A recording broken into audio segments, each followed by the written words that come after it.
Olá, bem-vindo ao canal Falando Francamente, francamente com K, que como você já sabe é mais fácil de achar.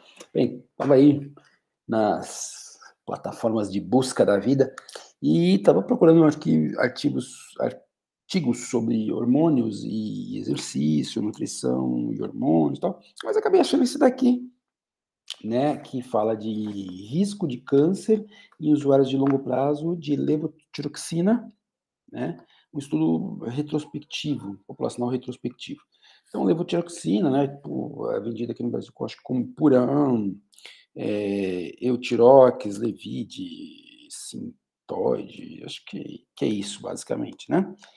E, então, ele não fala de exercício, não fala de nutrição, mas como tem essa coisa da tireoide, que é um hormônio aí bem predominante, né, os hormônios da tireoide, T3 e T4, opa, e eu acho interessante e com, né, o que ele fala no trabalho é sempre bom, né, saber sobre essas coisas, porque ele diz que o próprio tipo de ferramenta estatística que ele usa e outros estudos que ele cita, que também acharam dados similares, não permite atribuir a casualidade ao remédio, mas que se acompanhe, né, e aí o uso, né, então para a gente ver, às vezes é um remédio, que ele fala, é o remédio linha de frente aí para ajustar, né, hipotireoidismo, por exemplo, e tantos anos depois aí está se saindo aí, né, alguns estudos acusando algumas coisas. Então, ele fala, por exemplo, que em 2012, né, ou seja, 10 anos atrás, se estimava que no mundo se tinha 750 milhões de pessoas com problemas da tireoide, sendo que o hipotireoidismo é o mais prevalente e esse remédio é o linha de frente do hipotireoidismo, né? E aí ele fala que a ideia desse remédio é tentar ajustar aí a função do tecido anormal, né, o tecido, parar o crescimento do tecido anormal, melhorar a função da tireoide para que você estabeleça aí níveis eutiroídicos, né, de normalidade da tireoide. Mas sempre bom a gente ver, porque a gente acha que às vezes tomar um hormônio é a mesma coisa que vai reproduzir a ritmicidade, a pulsatilidade dos hormônios, né, o padrão pulsátil, tanto macro como micro, e não é isso, né? Então, é interessante a ideia. Esses hormônios também, apesar de ser um hormônio a priori derivado de tirosina, de um aminoácido, eles têm uma meia-vida anormalmente longa em relação aos outros hormônios proteicos ou derivados de aminoácidos. Uma curiosidade, tá? Então ele começa a falar, né, que eles foram lá no banco de dados lá de Taiwan e chegaram a localizar essa quantidade aqui, 21 milhões e 600 mil casos de indivíduos com não câncer, quase 1,5 milhão de indivíduos com câncer, eles foram tirando, né, indivíduo que tinha só um tipo de diagnóstico. Não deixa claro que apenas um caso de diagnósticos de câncer, né, se teve só um diagnóstico ao longo desse período, o que quer dizer isso, né? Então não ficou muito claro esse critério aqui, procurei e não achei muito bem. Diagnóstico com câncer com menos de 20 anos, isso fica claro, e que se teve o diagnóstico entre 2001 e 2003. Olha, veja que ele começa a coletar dados de 2011, 2001 e 2011. Então, como ele quer ver a exposição de longo prazo, então se o cara tem câncer nos 2 primeiros anos, né, nos 2, 3 primeiros anos, a gente descarta como de segurança, porque é difícil atribuir isso a uma exposição de longo prazo ao remédio. E aí, no final, ele fica com 600 mil casos aí de câncer e com 2 milhões de grupo controle. E aí ele começa a ver aí os dados de base, segundo ele fala, é só para, no caso de úlcera péptica, né, que há uma diferença grande aí, e de problemas no úlcera péptica, problema do fígado, que ele comenta aqui em Taiwan, se tem uma grande incidência de hepatite B, não explica por quê, tá? Então ele vai falando aí as relações de controle de casos, ele destaca mais aí as diferenças, né? Ele também controla algumas drogas, como aspirina, estatinas, né? Então aspirina aí para a questão da coagulação, estatina, colesterol, inibidor da ECA, inibidor receptor AT1, lá é para bloquear a ação inflamatória, fibrosante e tal, da IC2, né, o negativa no osso, enfim, inflamatória e tal. E aí ele começa, né, ele faz lá as razões de odds ratio, né, que é as razões de ocorrência, não sei qual seria um termo mais adequada em português, odds, ele começa a ver que a relação de exposição e não exposição faz com que as pessoas que tiveram câncer tenham significativamente mais taxa de todos os tipos de câncer, né? Mais incidência de todos os tipos de câncer, mais incidência de câncer do pulmão, de pele, câncer de mama e do cérebro. Ó, que louco, né?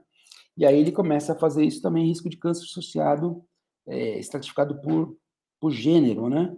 Então, tanto em homem e mulher, e aí ele começa a fazer aqui, ó, você vê que gástrico no homem, aqui de pulmão na mulher, pele no homem. Então ele divide esses cânceres aí, né, mostrando que também tem uma estratificaçãozinha aí por gênero, sexo, né? Ah, e é interessante reparar que ele fala que os problemas da tireoide, como o hipotireoidismo, são muito mais prevalentes em mulheres do que homens, tá? Dá uma razão de 5 a 8 mulheres para cada homem, conforme o estudo, tá? E aqui ele fala de acordo com o tempo de exposição, de 60 dias até menos de um ano, e mais ou igual a um ano, né? E aí você vê que esse mais ou igual a um ano aumenta a exposição também dos mesmos, do tumores gerais, do pulmão, pele, mama, cérebro, e aqui até rim aparece, né? E olha que interessante aqui, ele fala risco com até mais de 3, de acordo com 3 anos de uso com a dose diária. Então ele fez lá um certo período, então quando você tem de 60 dias a um ano, tem um risco. Quando você tem mais de um ano, o risco é maior. Aqui ele fez de 3 anos, e além de fazer de 3 anos, ele comparou as doses, ó, mostrando que nas doses maiores, né, que essa daily dose, como é que eles falam? Definir daily dose é uma medida que a Organização Mundial de Saúde patenteou para fazer, vamos dizer assim, comparar uma média de uso pretendida de um remédio internacionalmente, né? Porque às vezes fica difícil comparar as doses em diferentes países, eles estabeleceram esse índice aí, então aqui conforme as doses. E aí a exposição maior em termos de dose diárias ao longo de 3 anos também está associada aí às mesmas intercorrências, aos mesmos tipos de câncer que ele fala principalmente, né? Pele, pulmão, cérebro, mama, tá? Tem uma tabela que ele fala do pancreático também, onde que ele fala do pancreático, né? Aqui entra pancreático para a mulher. Então, gente, é isso, né? Um vídeo curto, tá? Mas eu achei muito interessante aí para a gente ficar de olho, procurar, porque tem uma parte do trabalho onde ele fala, né? Comparando outros estudos da literatura. Então, esse não é o primeiro, tem outros estudos grandes que eles acharam em outros estudos essa correlação aí da levotiroxina com o risco de câncer. Sem falar que nem eu comentei aí, não comentei, devia ter comentado na introdução, e fala que inicialmente, a partir de 2016, começou a preocupação com problema, com o risco, por exemplo, de efeitos adversos nos ossos e na função cardíaca. E depois começou também o risco aí de câncer, né? Mas aí os estudos epidemiológicos que tinham até então não eram muito consistentes. Alguns estudos aí que tentam verificar mecanismos mostrando que esses efeitos podem ser devido ao aumento de estresse oxidativo, que é um efeito lá que os hormônios tiroidianos têm no aumento do consumo de oxigênio. Pode ser via ativação de PI3 quinase, AKT, né? Fator lá, o NF-κB, seria inflamação. Mas esse estudo não vê mecanismo, ele só comenta que alguns estudos atrás. Então, o que ele fala é que precisa se investigar os potenciais mecanismos e precisa ficar de olho, porque, como eu disse no começo, a ferramenta não permite dizer que realmente são os hormônios que estão fazendo isso, né? São as razões de ocorrência, lá, o odds rate, mas para ficar de olho, né? Nesse caso aí, então mostrando que a gente sempre tem que estar de olho em medicamentos, as coisas que não são exatamente o hormônio natural.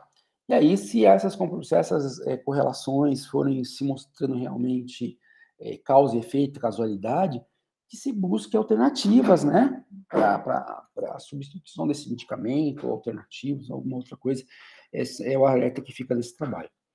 Tá ok? Então, não é um trabalho nem de exercício, nem de nutrição, mas como você já deve ver aqui no no canal. Eu também gosto muito de hormônio, né? Então, inclusive, eu estava fazendo pesquisas sobre hormônios tiroidianos, exercício, nutrição, e achei esse trabalho.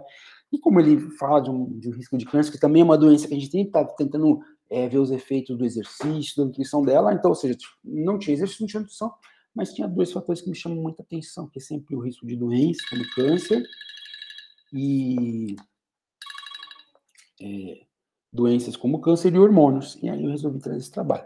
Tá ok? E deixe aí o seu like, comente. Eu tô ficando feliz aí que cada vez mais pessoas estão comentando. Ah, legal isso, não entendi isso.